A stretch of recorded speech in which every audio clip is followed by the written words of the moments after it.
誰だわ。 Pada video kali ini, kami pun akan kembali menjelaskan dan juga menceritakan mengenai breakdown atau detail-detail kecil yang sebelumnya sudah sempat kami lewatkan dari manga Sepak Bola Kunci Biru chapter yang paling terbarunya, yaitu chapter 304. Di mana secara garis besar, ada dua topik pembahasan utama yang hari ini akan kita bahas. Dan semuanya adalah tentang kemampuan dari Isagi, yang kebetulan sekarang akan dipelajari oleh dirinya supaya Isagi bisa kembali berevolusi. Oleh karena itu, tanpa perlu berlama-lama lagi, sekarang mari kita langsung masuk saja menuju ke dalam topik pembahasan utamanya. Yang pertama, mari kita mulai dari preview chapter 305 minggu depan yang kemungkinan akan kami upload lagi pada hari Rabu nanti. Simpelnya, judul dari chapter 305 adalah X23 atau kali 23. Tidak jelas apakah maksud dari judul itu. Tapi yang pasti, isinya akan membahas tentang ke-23 orang pemain dari tim nasional Jepang yang baru. Kemudian, selain judul yang sudah keluar, terdapat pula sebuah tulisan singkat yang isinya adalah seperti ini. Yaitu, semua pemain dari tim nasional Jepang akan melakukan latihan spesial. Di mana masing-masing dari para pemain itu diberikan sebuah latihan khusus sesuai dengan kemampuannya dan juga posisi dari para pemain itu. Nah, ngomongin latihan khusus, tentunya hal itu sangatlah berkaitan dengan isi chapter 304 kemarin. Mengingat pada halaman yang terakhirnya, kita pun bisa melihat sama-sama bahwa di antara 4 orang pemain inti dari tim Z, ternyata tidak semuanya diberikan kaset CD rekaman dari permainan sepak bola yang dilakukan oleh tim dari negara lainnya. Yang artinya, dari mereka semua, yaitu Chigiri, Bachira, dan juga Kunigami, faktanya, hanya Isagi Oichi sajalah yang kebetulan diberikan sebuah pelatihan khusus oleh Jinpachi Ego. Dengan cara disuruh untuk bisa menonton jalannya semua pertandingan itu dalam waktu 2 minggu ke depan. Selain itu, terdapat satu buah detail kecil lain dari chapter 304 kemarin. Di mana jika kita perhatikan baik-baik, maka kita pun juga bisa melihat bahwa hanya Isagi Oichi sajalah satu-satunya pemain yang kemarin diberikan sebuah tiket pesawat oleh Jinpachi Ego. Dengan begitu, kita sebagai pembacanya pun sekarang menjadi sangat penasaran dan juga menjadi bertanya-tanya. Yaitu, kemanakah Isagi Oichi akan dikirimkan oleh Jinpachi Ego selama 2 minggu ke depan? Karena kenyataannya, jarak antara rumah Isagi ke dalam Akademi Sepak Bola Blue Lock hanyalah sekitar 1 jam saja. Itu pun dia bisa melakukannya dengan menggunakan kereta api. Tapi jika dirinya saat ini diberikan tiket pesawat, maka pertanyaannya, di manakah dirinya nanti akan berlatih? Ya, dimanapun itu, yang jelas, hal ini baru akan bisa terjawab pada chapter yang berikutnya. Nah, selanjutnya, mari kita bahas sama-sama siapa sajakah para pemain asli yang kemarin sudah muncul di dalam Blue Lock chapter 304. Serta, apa alasan dari Jinpachi Ego memilih mereka semua untuk dapat ditonton oleh Isagi Oichi. Kita mulai dari pemain asli yang pertama dulu. Dia adalah David Beckham yang muncul dalam seragam timnas Inggris dengan nomor 7-nya. Beckham itu dikenal karena memiliki tingkat akurasi tendangan yang sangatlah luar biasa hebat. Mulai dari tendangan umpan, khususnya umpan silang dan juga jarak jauh, tendangan sudut, bahkan sampai dengan tendangan bebas. Bahkan sepanjang karirnya, Beckham pun sudah mencetak 65 golnya melalui tendangan bebas ini. Kedua, dia adalah Alvaro Recoba. Recoba adalah pemain legendaris dari Inter Milan yang dikenal memiliki posisi versatile. Atau gampangnya, Recoba hebat bermain di dalam berbagai macam posisi. Mulai dari wingback, gelandang bertahan, gelandang serang, bahkan sesekali pernah dijadikan striker pada sayap kirinya. Selain itu, Recoba juga merupakan seorang pemain yang memiliki visi sangat tajam sekali. Di mana di dalam praktiknya, Recoba pun mampu menempatkan dirinya sendiri di dalam posisi yang sangat ideal. Hingga dia pun bisa memenangkan banyak sekali duel perebutan bola walaupun tubuhnya nampak sangat kecil. Ingat ya, tubuh kecil tapi sering menang duel karena bisa menempatkan posisi dengan sangat baik. Ketiga, dia adalah kapten sekaligus algojo dari tim Inter Milan. Yaitu, dia adalah El Capitano alias Javier Zanetti. Yap, untuk nama ini gak perlu dibahas panjang lebar lagi. Karena sejatinya, dia itu adalah tulang punggung dari Inter Milan selama bertahun-tahun sampai akhirnya dia pensiun. Simpelnya, dia adalah pemain gelandang jangkar mirip seperti Pirlo. Jadi dalam hal bertahan, dia pun akan menjadi benteng pertama untuk dapat menghentikan lawan. Sedangkan ketika memulai transisi positif untuk dapat menyerang, maka bola pun akan selalu diberikan kepada Zanetti untuk bisa mengatur pola serangan. Gampangnya kalau di Blue Lock, posisi dari Zanetti ini ditempati oleh Karsu Tabito, Jingo Raichi ataupun Yorio. Keempat adalah pemain nomor 10 Brazil.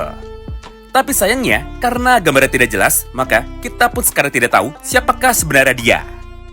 Sebagai gantinya, mari kita langsung masuk saja menuju ke nomor 5-nya, yaitu dia adalah Ricardo Kaká. Siapa sih yang gak kenal dengan pemain ini? Kaká merupakan salah satu pemain yang hampir tidak memiliki hater. Karena kenyataannya, Kaká adalah bocah jenius dengan berbagai macam kemampuan spesial. Baik itu sebagai penyerang nomor 9 ataupun sebagai gelandang serang dengan nomor 10. Nah, berikut ini adalah kemampuan dari Ricardo Kaká.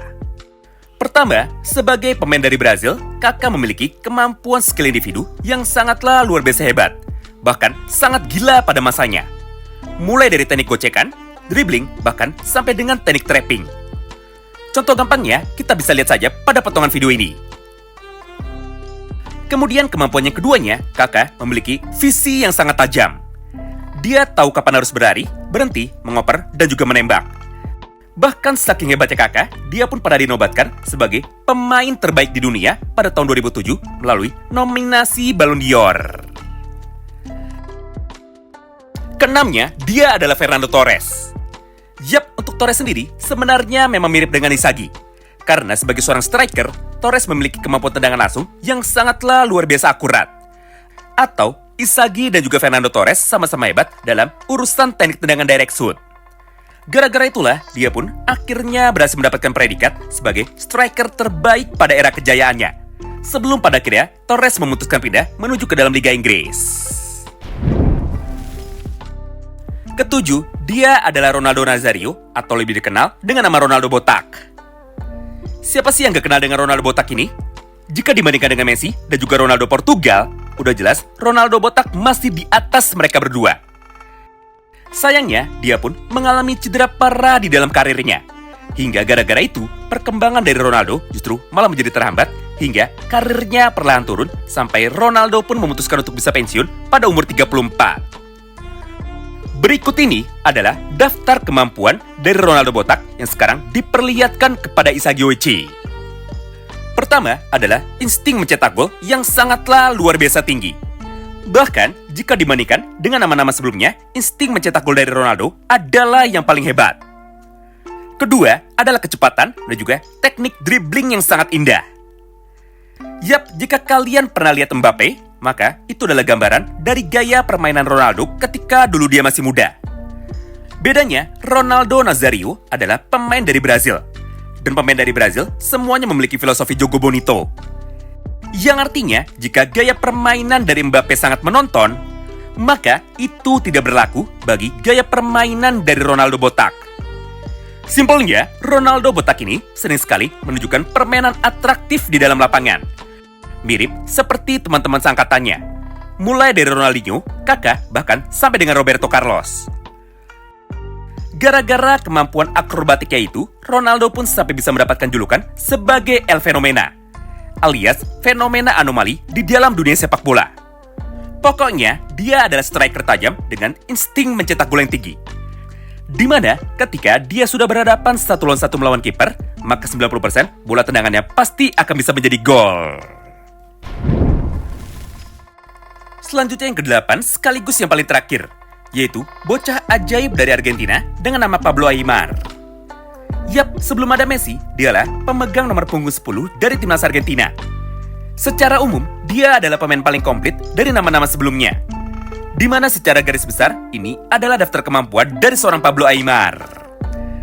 Pertama, sama seperti para pemain sebelumnya, yaitu Aimar memiliki kekuatan dribbling, kekuatan tendangan, akurasi umpan, bahkan sampai dengan insting untuk bisa mencetak gol. Tapi yang spesial dari Aimar dan juga membuatnya berbeda dengan para pemain lainnya adalah poin nomor 2 ini, yaitu kemampuan dari Pablo Aimar untuk dapat mengatur tempo pertandingan sesuai dengan keinginannya. Gampangnya, Pablo Aimar adalah otak permainan dari timnas Argentina pada masa itu. Dia tahu kapan harus bermain cepat dan juga kapan harus bermain lambat. Serta dia pun juga tahu kapan harus masuk ke dalam area pertahanan lawan dan juga kapan harus menunggu di belakang. Selanjutnya skill yang paling pentingnya. Aimar adalah pemain gelandang serang yang paling kreatif pada masanya. Bahkan di dalam beberapa kesempatan, Aimar selalu menjadi pemain kunci untuk dapat bisa menentukan kemenangan dengan menggunakan taktik serangannya. Masalahnya, Aimar bukanlah seorang penyerang, tapi dia adalah seorang gelandang. Jadi jumlah gol dari Aimar tidak sebanyak assist yang diberikan oleh dirinya kepada teman-temannya di depan. Dengan begitu, wajar saja nama dari Pablo Aimar masih kalah pamor dengan nama penyerang elit lainnya pada masa kejayaannya.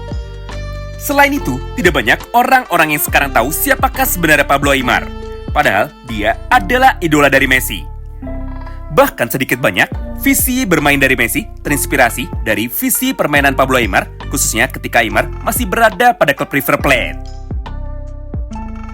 Nah, menarik ya, semua nama-nama di atas, sebagian besar isinya adalah gelandang serang ataupun gelandang bertahan. Mulai dari Beckham, Recoba, Ricardo Kakak, Zanetti, dan juga Pablo Aimar. Sedangkan strikernya hanya ada 2 orang saja, yaitu Torres dan juga Ronaldo. Pertanyaannya, kenapa Jean Pacheco memperlihatkan lebih banyak posisi dan juga gaya permainan dari seorang gelandang daripada seorang striker?